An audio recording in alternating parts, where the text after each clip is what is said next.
Well, hey there, sweet peas. Welcome back to Friendless. I'm your host, James Avramenko, and this week I'm chatting with Dr. Christine Cooper, author, pharmacist, and reformed mean girl, to talk all about how to learn from the consequences of our actions. We discuss actionable ways to break old habits, how to define and then set your boundaries with love, and why active community building might be the most important thing you could do right now. All this and so much more, you're gonna love it, so it's time to lean back, get comfy, set your volume at a reasonable level, and enjoy my interview with Dr. Christine Cooper here on Friendless.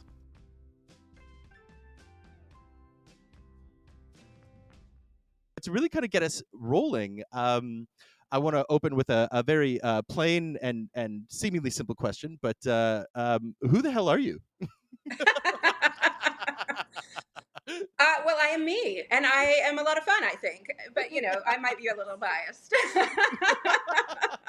That being said, I initially identify, I suppose, as a pharmacist. That's my day job, which explains the doctorate that you mentioned. But I also identify as someone who is a reforming mean girl.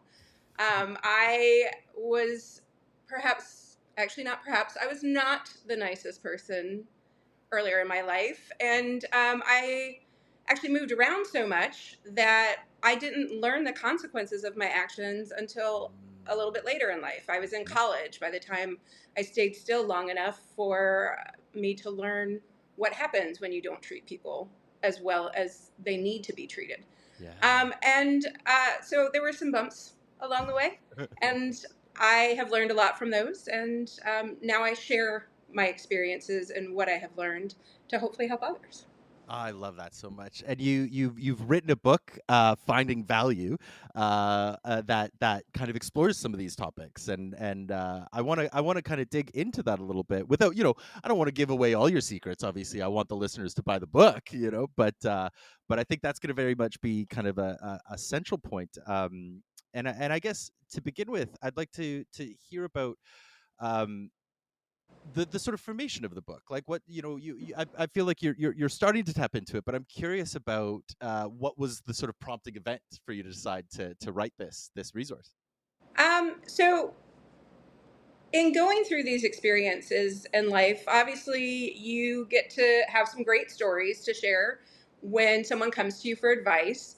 And when I started sharing these stories and explaining to people how I would now approach a situation versus what I initially did, um, they would often come back to me and tell me how wonderful that advice was and how helpful it was and how those stories resonated with them. And after a while, I was like, I should write these down. Yeah. So I did.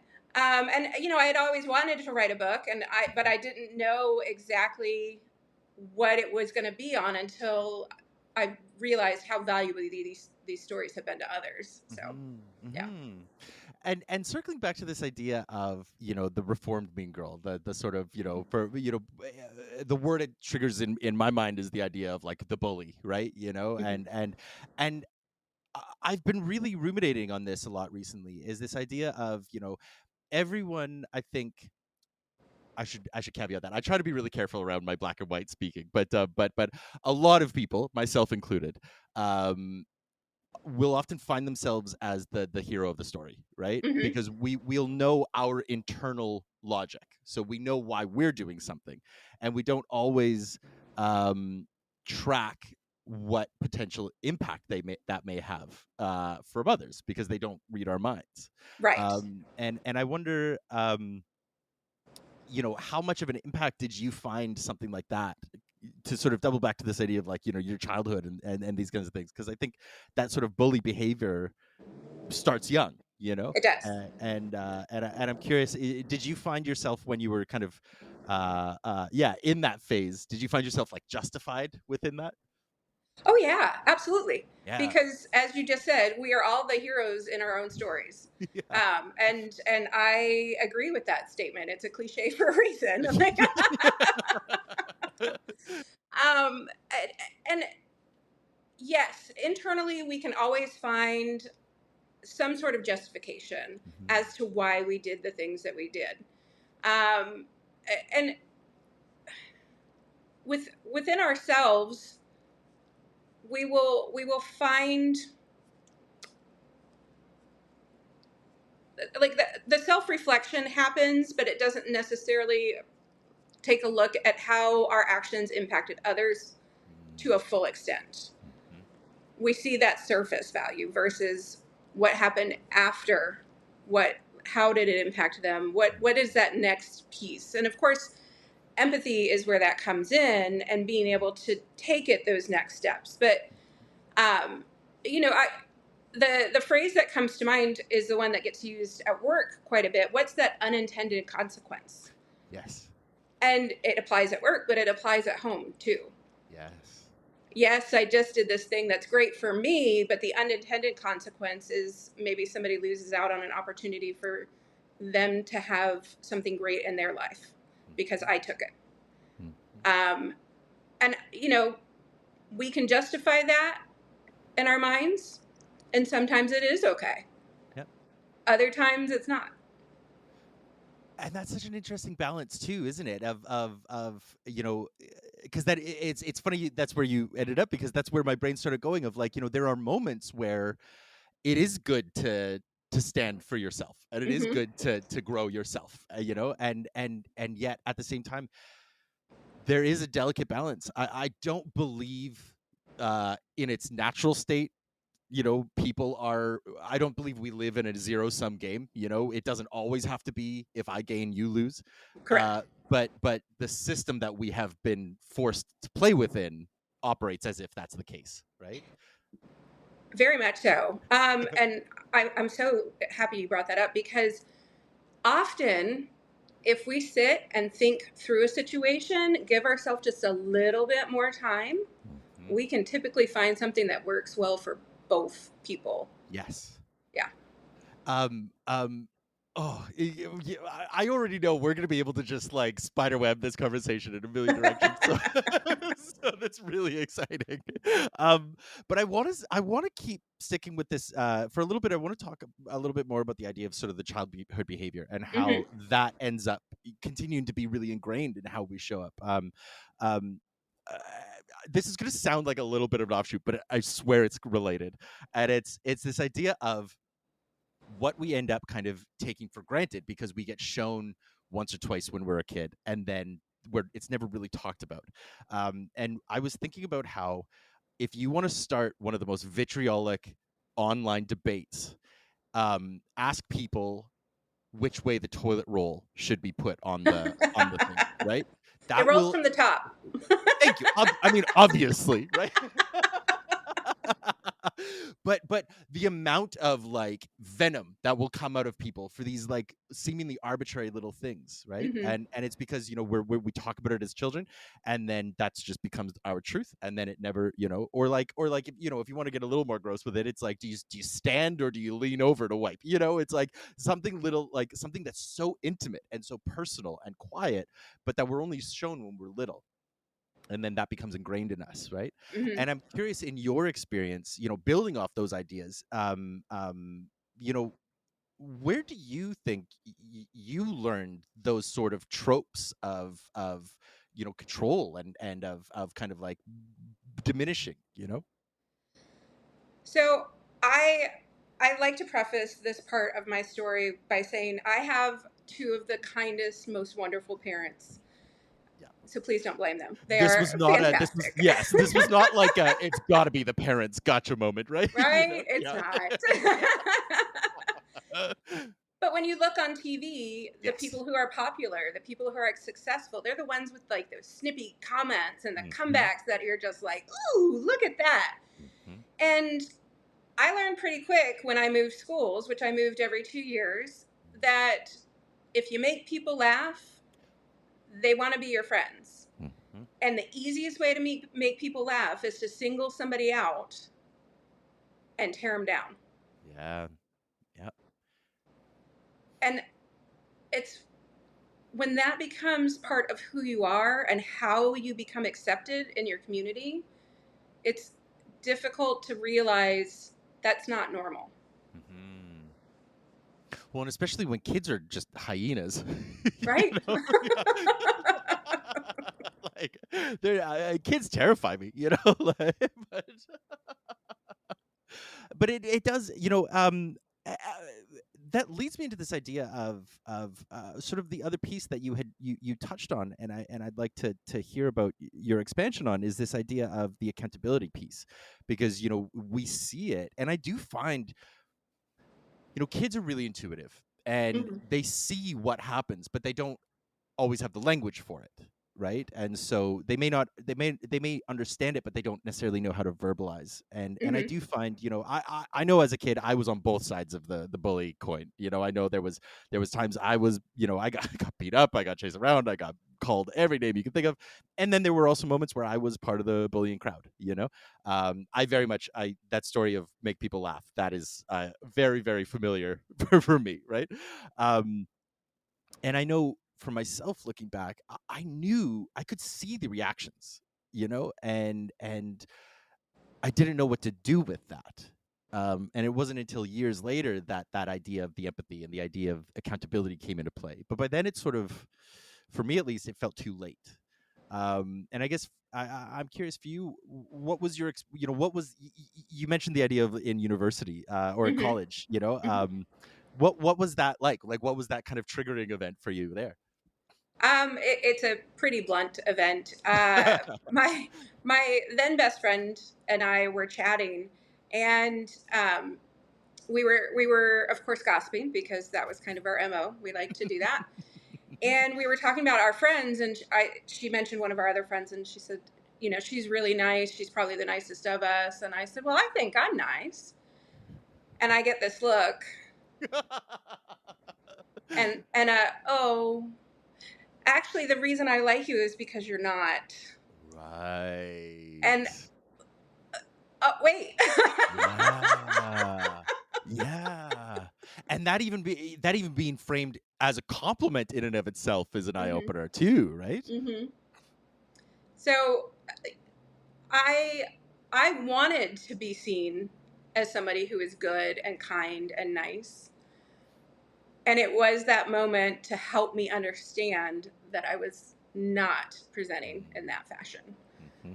Um, and it's something I still work on. Mm-hmm. Of course. But every day, I know how to self reflect better because of that. I know how to look inwards because of that. I know that I need to take I talked about those extra steps to maybe find those win win situations. I Mm-hmm. know that I need to do that now. Um, and thankfully, it's working a Mm-hmm. lot better than it was. So, And that really is the next piece that I wanted to talk about, is the idea of, like, yeah, putting this in action, right? And because I think that there's so much room for theorizing, right? And there's so much mhm. room for, even, obviously, awareness. My therapist always loves to say, like, awareness is half the battle, Yes, like you, because you can't change what you're not aware of. So as yes. long as, even just knowing is like you're on the right track, right? But then it can feel so overwhelming of, like, do I go back, do I contact this person from grade 6 and say, oh my god, I'm so sorry, or like, what, like, where do you draw these lines and how do you start, right? And so I'm curious, like, for sort of, like, something actionable for listeners, I guess, is like, where do you begin with that process? Where do you recommend? The person in front of you. Mm. Mm-hmm. Mm-hmm. Yes, there may be opportunities to go back to your past and have those moments. And if they present themselves, then fantastic, take Yeah. them Yeah. if you are so inspired. But when it comes to who you are today, the person in front of you, the next person you see, Yeah. that's where you start. Yeah. Oh, that's perfect. I love that, because you're spot on, right? Yeah, It's like, don't, yeah, I guess it's that thing of, like, don't go, you don't have to go hunting for it. It's already there, right, right? Yeah. right. Yeah. Um, and how do you recommend, what are some sort of, like, first steps, like, like, I guess, what does sort of accountability represent for you, and how is that sort of actionable in a way? So the very first step for me is actually learning about your own values. Mm, What do you need in life in order to feel happy and content and successful? mm, Learn what those values are and make sure you stand by them because that's mhm, going to be important. mhm, You don't let yourself go by the wayside as part of this. However, when you understand what you need from life, you are then able to help others provide those things for you, and you then have better opportunities to provide what they need in life as well. mm, mhm. Um, this makes me think. I say this often on the show, and it's because it's one of my favorite like therapist lines. Is the idea, it's sounding to me like a reflection of the idea of like you put your air mask on first, right? Yes. And you clarify your needs so that you can show up how you can. You know, Yes. I know for me, I've had these patches of like massive burnout because I've cared so much and I want to help so much, but I don't actually have the capacity, but I do it anyway, right? And I've found that ends up being at times more destructive than if I just Hmm. stepped back and said like, "Wow, that sounds really hard. I'm so sorry you're going through that. I'll help when I can." Yes. Right? So you mentioned earlier that people can't read minds. Mhm. What I like to say in response to that, because they cannot read minds, is provide them a roadmap. Give Yeah. them directions on how to treat you. Mhm. When you do that, you'll be surprised at how many people return the favor and tell you what Yes. they need as Yes. well. Yeah. And of course, some people would like you to, I say devalue yourself because it's all about finding value in yourself, finding Mhm. value in others. Mhm. But some people would like you to devalue yourself, not for you to walk away from those pieces of yourself that you need in Mhm. order to feel fulfilled and understood, in order to fulfill their needs. But when you have that roadmap and you stand by it, you can be certain that you are going to make sure your needs are met so Mhm. that you can take care of others as well. Yeah. Yeah. And it's so funny that it's like it sounds counterintuitive, but it's not. Hmm. It really is. You tend to yourself so that you can tend to others. It's not a Yes, selfish act, right? It's it's it's the not. exact opposite. Yeah. And it's I sometimes feel odd as as a self-identifying mean girl to Yeah. say I need to I need to stand by my needs. Mhm, But when I do that, others know how to take care of them. mhm. They provide the information on what they need, and look, we're both happy. Yeah. Previously, it might have been one of us or none of us that were Yeah. happy. Yes. Yeah. It's almost what I've found in those situations is that it's like it's allowing yourself to trust that you're both adults, Hmm. right? Because I do find in my personal experience a lot of sort of like whether it comes down to like attachment theory stuff or kind of like anxious avoidant type things, often it comes down to this like inadvertent infantilization, of like I'm going to tend or I'm going to expect to be tended to in a power dynamic that doesn't work for two adults. That Right. would work for a parent child but not to. So when you trust both of you to just be adults, you then find, oh yeah, we can tend to ourselves, and then we can offer what we have left, Yes. and that's so much more beneficial for everyone Yes. involved, right? And it works at work, it works at home. Mm-hmm. Yeah. Mm-hmm. Yeah. Mm-hmm. um that does lead me right into the first of my kind of like core questions, and I'm really curious about your take on this. This show often explores obviously the concepts of friendship and connection and intimacy and these kinds of Hmm. things, and at the heart of it is the question of what is a friend, right? And it's such a superfluous question, but also like it can have a billion answers. And I'm curious, for you, from your personal standpoint, what does it mean to be a friend? It means a lot of things, but I think at the core of it is being able to see someone for who they are, accept that person as a whole, the good, the bad, the ugly, into your life and help them and help yourself feel connection. Mm. Mhm. The You spoke. I was reading, building on that, the idea of authenticity, Hmm. and developing the more sort of authentic connections. Um, when you speak of, allowing people to be who they are, right? How do you find, or how do you advise people to sort of navigate the tightrope walk of allowing people to be authentically themselves while recognizing that more or less everyone has the capacity for any number of violent acts, harmful acts, abandonment, whatever it might be, right? And sort of trusting, uh, trusting that despite being capable of it, they won't, right? That's an interesting question. I like it. Um, and I have a return question for you. Hmm. When was the last time you went into your job and said, "I'm going to be bad at my job today"? Today, no. I Well, that ruined my question. right. I mean, it's just the pure irony of it was that I literally threw my therapy. My therapist in my last session was like, "How much are you paid to care?"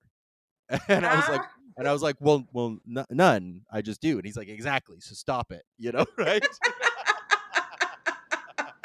Because I'm like stressing myself up over it. But no, but in actuality, like if it has genuinely happened, it's been a very long time where mhm. I've like actively wanted to go in and do bad, right? And I think the same is true. Like, how many people do you know have been like, "I want to be a bad friend"? Exactly. And so, are there times when trust is hard? Mhm, Yes. There are times when people choose to break relationships, mhm. um, whether it's a romantic relationship or a friendship or even a family relationship where Yeah. things just aren't lining up and people are not paying attention to your boundaries and you need to draw that line. Mhm. Um, although I don't think that makes you a bad family member. I don't think that makes you a Oh, bad person. Like, by no means. Yeah, by no means. Yeah. no. Um, but the vast majority of people want to be seen as good and Mhm. whole and helpful Mm, and part of a community that takes care of each other. mm. Not everybody does. I freely admit that. I understand that. And part of what I talk about in the book, but in creating and understanding your values, Mhm. is doing as much as you can to recognize those people Mm, and your boundaries and the roadmap that you create to define your values help pull those people out and mhm. separate them from your life so that the really good ones and the ones who want to be there are there and they are your people. They are the ones that you can turn to and have those connections with. Hmm. I love that, and I wish we had spoken last year because I could have really used that. But but I think at some point in time we all could have used that. but it's so, I think building on that, one thing that brings out in me is this idea of impatience, right? And the Hmm. idea of wanting the answer right away, and recognizing that that's not how people work, Hmm. right? And I love this reminder you're giving because even in moments of dysregulation, even in moments of chaos, we do choose these things. Hmm. We choose to behave the way we choose. Yes, there are other factors. Yes, there are obviously, I mean, I have a ransom note worth of diagnosed letters in my files, you know. Like I know all about comorbidities and mental illness, and there's obviously factors that go into play. But at the end of the day, what I find helpful is to empower myself to choose to acknowledge that I choose those actions, Mhm. even when I make bad actions. I Mhm. chose that because I decided, you know what, I'm going to be chaotic today. You're right. Which Um, sometimes the world needs. that's just it, right? That's exactly right. And recognizing that that doesn't diminish any worthiness or goodness or anything like that, right? Um, but on the flip side, offering it to people and offering that patience, Mhm. right? Do you find, within this realm of like what you're talking about sort of like giving people, I don't know if I would call it the benefit of the doubt necessarily, but the idea of letting them work at their pace, right? Mhm. Um, um, what do you recommend doing, for lack of a better way of putting it? What do you recommend doing in the meantime? you know? So I consider all of this the long game. Yeah. It's not I shouldn't say that. It's rarely Hmm. an instant moment. Um, there most certainly have been people that I have met and immediately been like, we're best friends. Like that's Yeah. just how it is now. Um, Yep. and thankfully, most people have agreed with me. So Yes. Right. Yeah. Yep. that's, I mean, it's not always the case, but Of course. Yeah. and then there's other times where you meet people and you're like, I don't know about you. Yeah. And maybe your initial reaction is the right one Mhm. and you had a good instinct on that particular person. Other times it takes getting to know them and asking questions and being curious about them as a person and Yeah. how they approach things and learning about why they approach things the way that they do. And then all of a sudden, 6 months, a year down the road, you're like, actually, I really like this person. Yes. And so it's curiosity is what I Yeah. suggest. Yeah. Thank you for that because I think that that's spot. In my experience, that's spot on. It's something I teach my classes too. Of in moments of doubt, in moments of when you get blocked by something, those aren't moments of failure. Those are moments. Those are opportunities to get Hmm. curious, right? Those are Yep. opportunities to go, well, why? Why is this happening, right? Um, it's when we start to say, I know better. That's when we start losing out, right? Yes. So I strongly suggest this actually comes from a book called Crucial Conversations, Mm. but uh, the line, "Why would a reasonable person do this?" And you ask that of yourself. Yep. You make up a little story about Hmm. why somebody would do something, and all of a sudden you have an understanding of what is happening, whether or not your understanding is true or not. Hmm.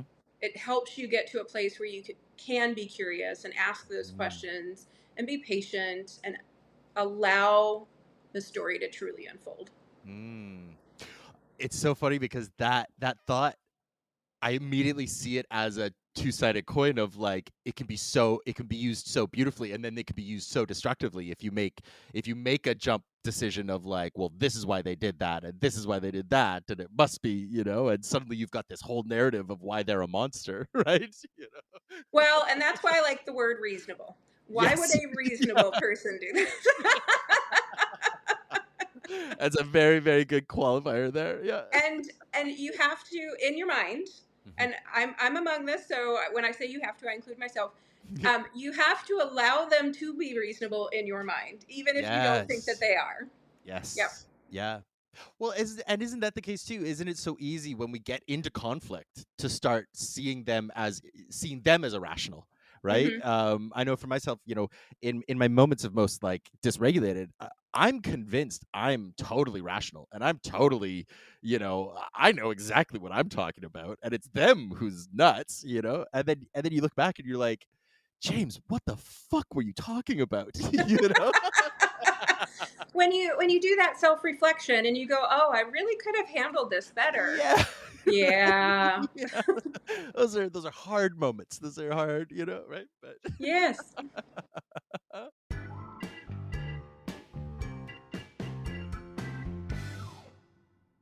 one of the big points of your book that you talk about is the idea of boundaries Mhm. and sort of, identifying and then establishing boundaries. And to begin with, I'm really curious about how do you reflect the difference between um a sort of a boundary versus a sort of a desire versus like a need, and do you see them as separate, or do you see them as kind of interwoven? Um, I'm not sure I've ever sat and reflected on that. So Hmm. that's a good question. Um, I, in it like in theory, I would say absolutely they're all different. Um, but I think your boundaries are made up of both your needs and your wants. Yes. So definitely interwoven as well. Yeah. I have a cute story that I think applies here, so I'll share that. Please do. I was dating a guy once, and we'd been dating for a few years, and he honestly he liked to smack my butt. And at first you're like, oh, that's cute, get it. Yep, It's yep, very playful and yep. flirty, and you encourage it, and then over time you start to realize I'm afraid to walk out of the room because I'm going to have a Yeah. handprint on my butt when I leave. Yeah. Yes. Yes. Yeah. Yeah.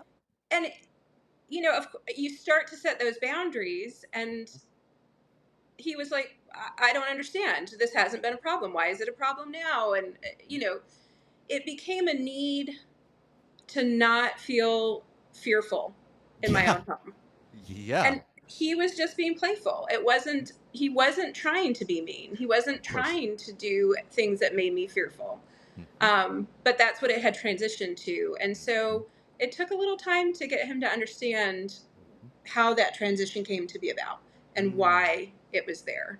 Yeah. Um, and having those conversations, even though, yes, it initially was a fantastic, flirty, fun, I enjoy this,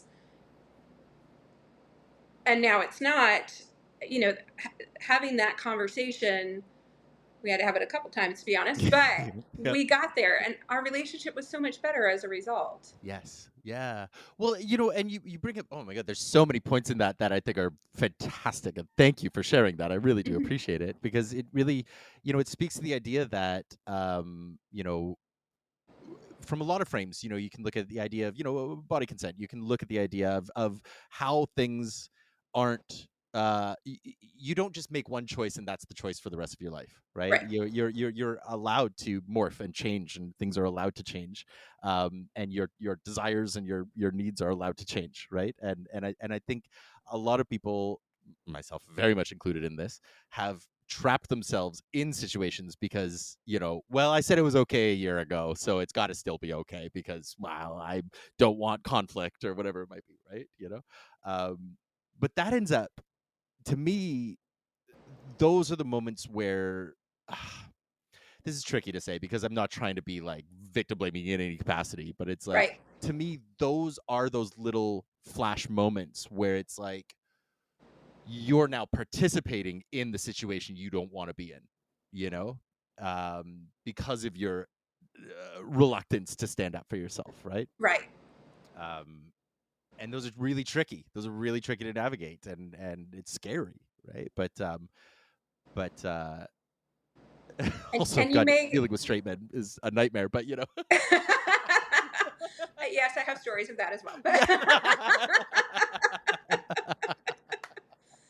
and but you may need to have that conversation more than once. yes, And we yes, did. We had to have yeah. it 4 or 5 times before, oh, okay, like the light bulb finally got there. Hmm. Um and I shouldn't say it sarcastically, but Yeah, yeah.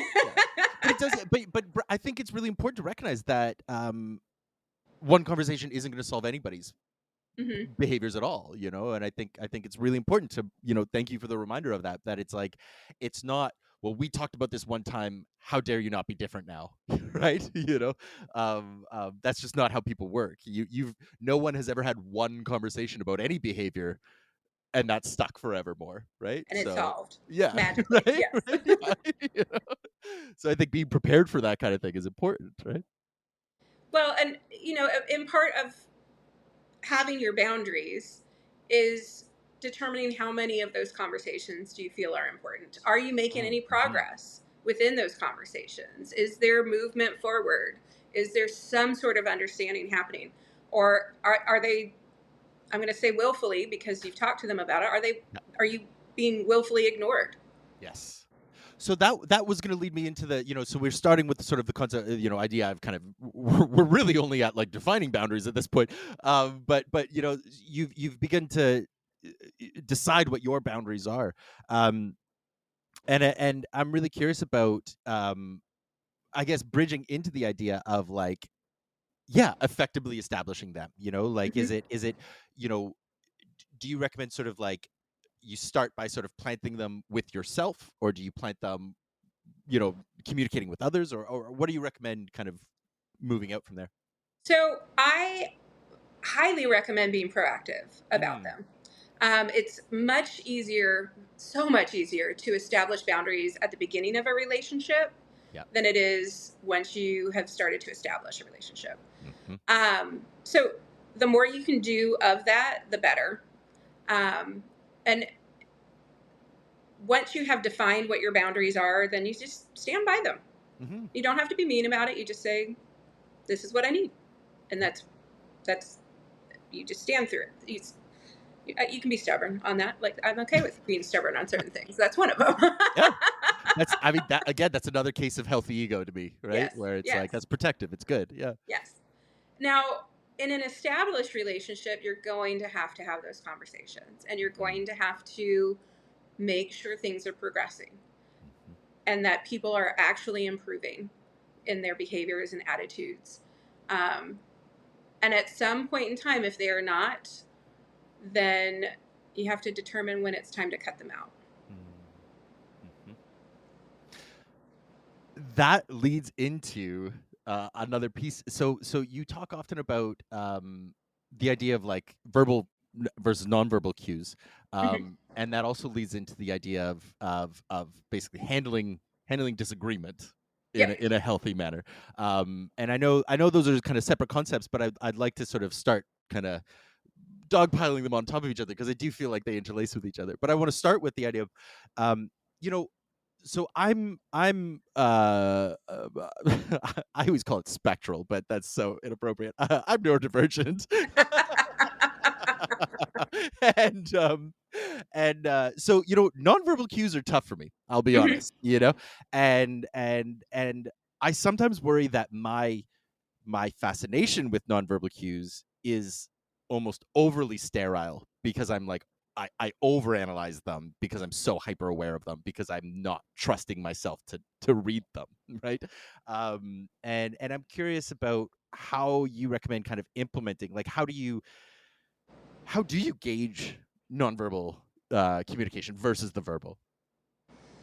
I mean, I forget the statistic, but I know it's over 50%. I want to say it's 70%, but please do not quote me on that. Like, most Uh, of the community, it's even higher, I think, of like nonverbal versus verbal. It's like yes, 80% or something crazy. Yeah. yes, like it's definitely over 50. We know that Yeah, for sure. yeah, yeah, yeah.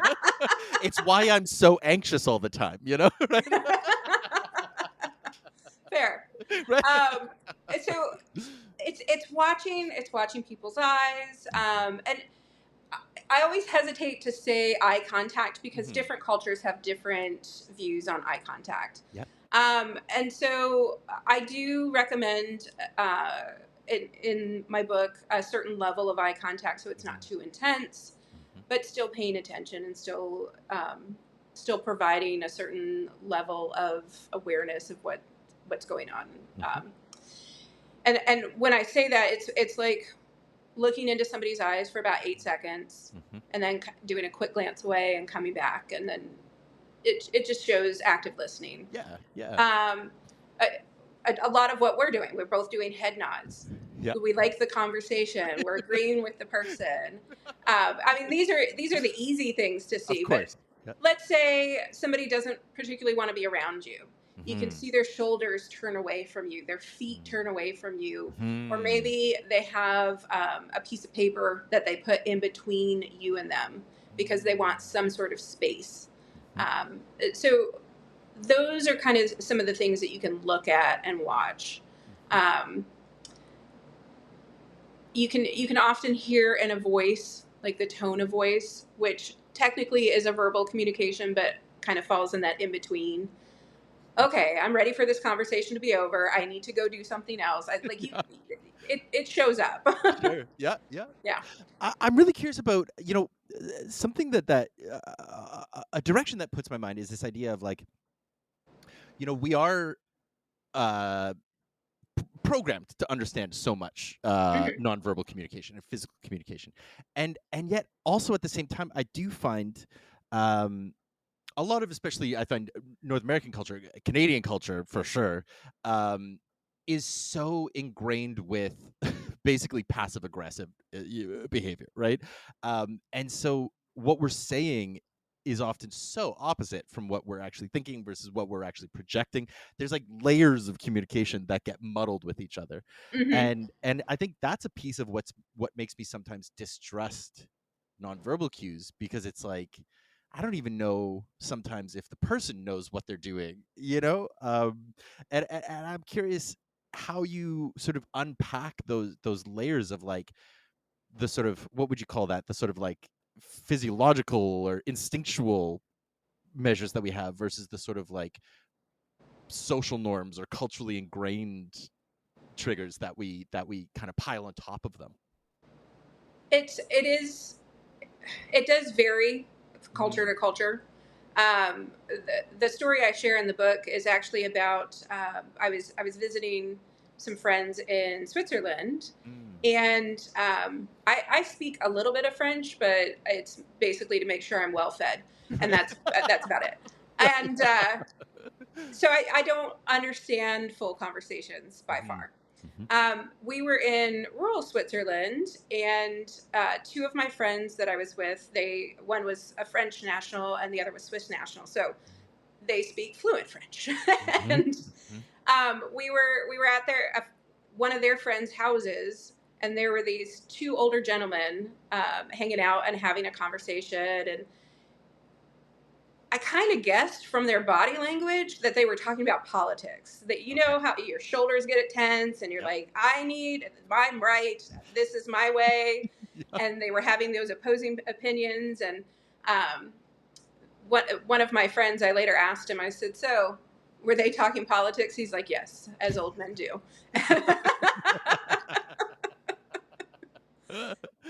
So even though there are cultural differences, they Yeah. do tend to transcend certain Yeah. certain lines. Yeah. So it's okay to have faith in yourself as well. Um, Yeah. and when it comes down to a lot of communication, how people hold their face is really important. Mhm. Like, are they smiling, but has it reached their eyes? Um, Right. Okay. Yeah. Things like that. Yeah. Yeah. I love that. And thank you for that, because that is a really, that feels like a really beautiful evocation of the fact that, like, yes, language, culture, geography, there are things that divide us, and yet you really do boil us down, and we're all the same storytelling monkey, like Right. it's like, like we kind of can't help it at the end of the day, like there's sort of pieces of our brain that you just can't escape no matter where you are, right? Yes. You're always going to turn your feet away from the person you don't want to talk to, no matter You're, what country you're I in. want to go towards the door, Yeah. so my feet are heading that way. Exactly.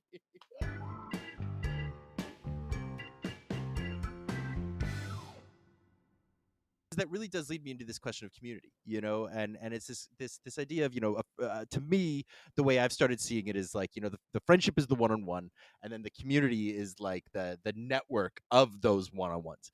To me, it doesn't always mean you're friends with everyone in the community, but it's Hmm. like it's overlaps of those connections, um and I'm very curious, in your experience, what does a term like community mean to you, and t- to build on that a little further, how do you try to sort of foster that idea of community for yourself? Well, I will start with the fostering piece because Mm, it's really important to me, mhm, and that's through volunteering. I mm, get connected to people who I wouldn't necessarily otherwise meet mhm, in my community and in my area. And I like to volunteer, quite honestly, where I can start talking with the homeless. Mm. and help them feel human, Mhm. because I think that's important. I've heard many times in life that they don't get looked at, or when somebody looks in their direction, they get looked through Yeah. rather than being treated as if they're human.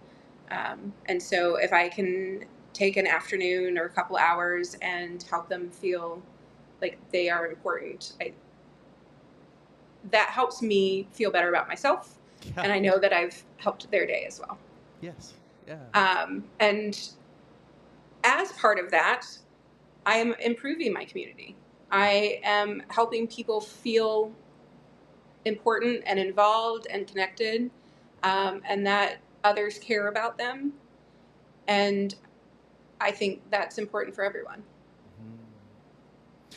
It's we were joking a little bit about it before recording, but it's like, this is we're recording this a couple days after, what I'm internally calling MLK Day, or also David Lynch's birthday. That was actually what was far more important to me on January 20th, was that it was David Lynch's birthday. So I participated in the meditation that everyone did at noon, but something else happened that day too, and what this has done over the last couple of months for me has that uh, it's really activated my participation in my local community, Okay. and I've really started, I've made a point to meet everyone on my floor in my apartment, and really just start checking in with the people who traditionally in our society you don't really, and it's strange. It's like this guy, we basically share a door, and hadn't spoken to him in 3 years, and so I've been really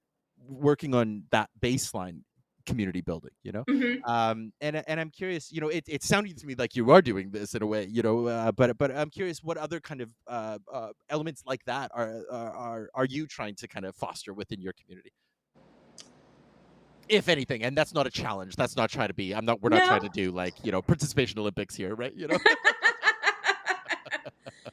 My big involve. I live in a similar structure building. So, Hmm. but I've also lived here for about 10 years. Mm. So I know all my floor mates is what I will call them. Yeah, yeah,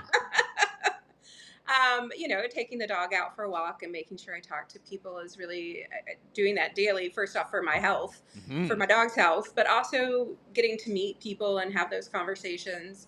Um, yeah, and then friends through work. So really, that's kind of how I get involved yeah, and get out there. Um, I also, this is me. I'm a little chatterbox. I like to talk to people wherever I go. yeah, So yeah, I have those small talk conversations yeah, that sometimes turn into more. yeah. I Um, mean, that's a magic quality, and the world needs you. The world needs more of you, because I know for myself, when I meet people like that on the street, those are magic moments. You can turn your whole day around. and that is always my intention. And Yeah. some people you can tell immediately they're not into it, and that's okay. Yeah. And it's their loss, right? But Well, thank you. But either which way, maybe they just need a moment to their day, and this is their of moment, course, so that's yeah. fine. So yeah, the real question of the question of community, and sort of maintaining your place in community. I think one thing for me is that it's going to be really important for us to recognize that community doesn't mean everyone's always in agreement, right? Hmm. But we are all still valid, and we all do still, deserve a place within community. And I mean, if anything, I can't help but feel like a lot of these, right wing pushing nationalist movements are a lot of it is rooted in people looking for community. It's dispossessed people. It's people who were feeling isolated, who found something to belong to. Hmm. And so I'm curious. How do you go about navigating building these kind of communal connections with people who you may be in conflict with? So I come from a family that has many different opposing opinions, Hmm. and definitely on multiple sides of the political atmosphere. Yeah. So I, the best I can say this part is that's been part of my life the Yeah. whole time. Um, and so trying to find that understanding. Again, most people don't want to be bad people. Yeah. There are some out there. I understand that, but most people don't. They want that sense of community. They want to feel understood and seen and heard just as much as I do, or you Yeah. do. Yeah. So, how do we get to the root of what they need? Let's, again, the curiosity, Mhm. getting to that very core piece. We probably match Hmm. on what we want. Mhm. It's the how we get there where we differ. Yes. And so maybe we can find once we talk to each other because we need to do that. Yep. And Yep. I'm amongst that because sometimes my family is a bit much for me. I Yep. love them. They are wonderful people, but they can Yep. get a little much. So Sure. um having the let's have that conversation. Okay, we agree that this is what we want to get to. Mhm. Can we talk about how we get there that works for me and you? I guess it It's comes back to hard. that. Yeah, I was gonna say. I Yeah. guess it comes back to that patience thing, right? Yes. Um, And it my does not happen in one conversation. yeah, yeah. That does remind me of a. I a few years ago, I took a couple. Uh, they were anti-racism training programs, but they were rooted in a few different kind of interpersonal connections, and it was the reminder that when you meet somebody who's like vastly different than you politically, Hmm. the objective of one conversation isn't to get them to go from right wing all the way to left wing. It's just to like push the needle a little further along. Just get them a Hmm. little bit along, and just incrementally grow it, right? And I think I was just having this conversation the other day where the problem as I see it in the world right now, or a problem, let's call it, is that incrementalism as a sort of like behavior is kind of the only way to make anything stick, is Yeah. just little beats and little bits and little steps. But we're now at a stage where everything is too far gone and it needs to be fixed yesterday, and so we don't have the space, or it feels like we don't have the space for incrementalism, right? Right. Um, and I'm curious what you would recommend in terms of like how do you balance those anxieties, Sorry. How do I balance the? how do you balance those worries of that sort of like the fact that the world's on fire, but the only really way to fix it is like kind of slowing down in a way, right? Hmm. I love the slowing down piece Hmm. because that's really important, and it's not. It starts with you because you are, of course, the only person that you can control. You Yeah. can't control what anybody else does. Mhm. But through your actions and through how you approach people and situations, um, ideally with curiosity and wanting to get to know them more, even if you don't agree with them, Yeah. that's always important. Um, you can often find those ways to maybe not like somebody, but find a piece where Mm. you agree. Mhm. Just that moment. Or you can look at them and hear what they are saying and realize that the perspective they are bringing is one that you had not considered, and it opens your eyes a little bit more to Mhm. what is out there. Yeah. Curiosity, I guess, right? Hmm. it's Curiosity and it's such patience. a big thing that Yeah. I feel like let's hit that nail one more time. Curiosity, ask Right. questions. Yeah. That's a good go-to answer. I really like it. Yeah. um so I just have the last of the tent poles is I'm watching the time, and we're gonna start the wind down here, but we've been touching on it already. Things look pretty bleak, and yet at the same time too, from my perspective, I find myself leaning into a little bit of like a someone described it the other day as like a little bit of like a delusional hope, that despite the fact that everything looks so bleak, I do still hold a type of hope for the future. And it might be I've been over therapized, I don't know, but I have to trust that despite the fact that bad things will come, good things will come, because that's just how the world works. It can't always be bad. It can't always be good. It's just Hmm. things come and go, right? And I'm curious from your perspective, with the state of everything, what's something that you're holding on to these days, or what is something that's bringing you hope to kind of keep going?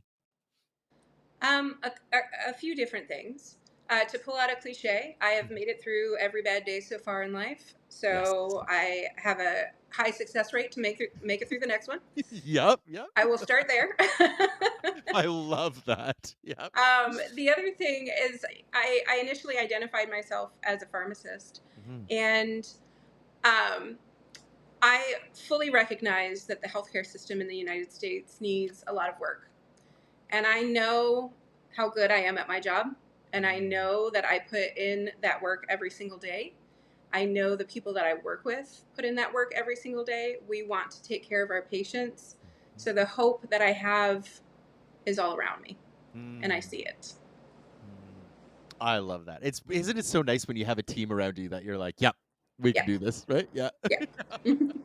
I mean, that's a community right there, isn't it? Right? That's we're just yeah. Um, Christine, you're amazing. This has just been such a pleasure. I only have one last little kind of wrap up question for you, but before I get to that, I really want to say it's been an absolute pleasure talking with you, and I'm so glad you reached out to come on, and I'm so glad we made this work, because I've just yeah, I've had an absolute blast chatting with you, and I have I'm as just well. tickled, I yeah. thank you so Yeah, much for having me on. absolutely. It's one of those fortuitous moments. It took us a few months to get here, but we Yes. got here. That's what counts, right? Patience, Right. Yeah. Yes. um, um, before we get to the last question, where can listeners find you? Where would you like to point listeners towards? I am on social media. You can find me on LinkedIn and Instagram. I have a Facebook page. I also have a website. It's Mhm. authorccooper.com. Um, you can, yeah, it's got contact info and everything on there. So yeah. Awesome, awesome, and I will have all those links in the show notes for you. So listeners, be sure to go check that out. Buy your book, Finding Value. There's a much longer undertitle to that. I was keeping it punchy, but what's the full title again? So it's called Finding Value, a reforming mean girls guide for creating more meaningful connections. I love it. I love it. And links for that will be in the show notes as well. Christine, I have just one last question. I always love to leave listeners on a little actionable step, something that they can try doing this week. And so I'm curious, what's one thing you would recommend listeners do to be a more effective friend, either to themselves or to their community? So at the very beginning, I'll tie this all the way back. I Yes. talked about how gossip was a big thing in my life for a while. Hmm. And one of the ways I have learned to be able to step away from that is gossip tends to be a lot of complaining about things. So I allow myself to complain about something twice, and then I either have to do something about it or I have to let it go. Mm. And if I continue complaining about it, it does turn into gossiping, and I become the negative part of my life versus whatever I'm complaining about. Yeah. Whew, I like that one a lot. I like that one a lot. So it's yeah, do something about it or let it go. I Hmm. love that. Um, oh my god, you've just opened a whole brand new can of worms I want to talk about, but we're gonna save that. We'll have a part two down the road. We'll check in a little bit, But one more time, Dr. Christine Cooper, thank you so much. This has been just such a joy, and I hope you have a wonderful evening. Well, I hope you do too. Thank you.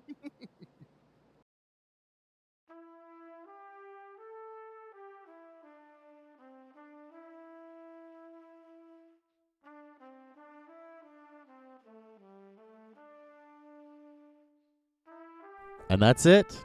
Huge thanks to my guest, Dr. Christine Cooper, for sharing her stories and her advice. It was just such a pleasure chatting with her. And if Christine's story resonates with you, please make sure to check out her book, Finding Value, a reforming Mean Girls Guide for creating more meaningful connections. All the links to that are in the show notes, so be sure to check that out. If you want more Friendless content, don't forget to subscribe to the Substack. It's a monthly update with behind-the-scenes notes, bonus reflections, all kinds of other goodies. It's completely free, so be sure to sign up and don't miss an update. But I'm going to wrap this up here because I have no other news for you this week, so let's just leave it where it is. Thank you so much for listening, and I hope to catch you back here next week. But hey, let's not worry about that right now because that is then, and this is now. So for now, I'll just say I love you, and I wish you well. Fun and safety, sweepies.